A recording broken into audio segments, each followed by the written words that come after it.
एक बहुत बड़ा फैसला. The cabinet has taken a big decision for the protection of girls. If anyone violates a girl of 12 years of age or under, he will be hanged. The government of India takes action following the recent rape of 2 children, but will it be enough to alter what's become a national crisis? Hello, I'm Anand Naidu, and this is The Heat.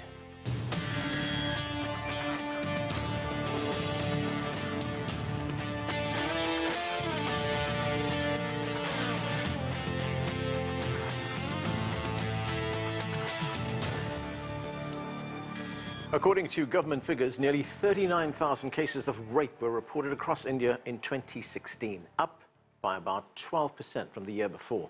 Put another way, that's an average of more than 100 cases every day. Protests erupted recently across the country after 2 children were raped, prompting the government to take action.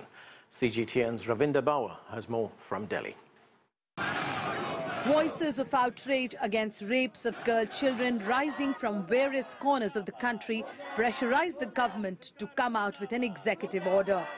After an emergency meeting, the government announced death penalty for rapists of girl children below the age of 12 years.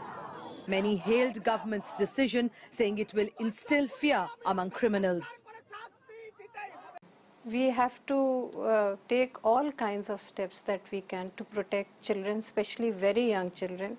Maybe it is the fear of this punishment that will prevent miscreants, pedophiles from abusing our young children who cannot protect themselves, who are very vulnerable and who are just helpless victims.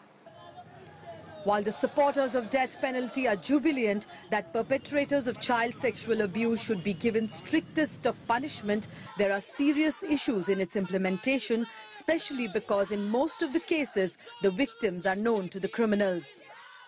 It will be counterproductive in the sense that it will be a deterrent to the victim to come forward. There will be greater pressure to invisibilize the crime and not to take it forward towards the legal system and justice.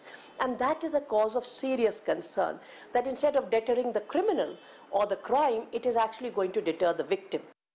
To make matters worse, according to the figures from the latest National Crime Records Bureau, in 2016, less than 3% of the child rape cases that came before the courts ended in convictions.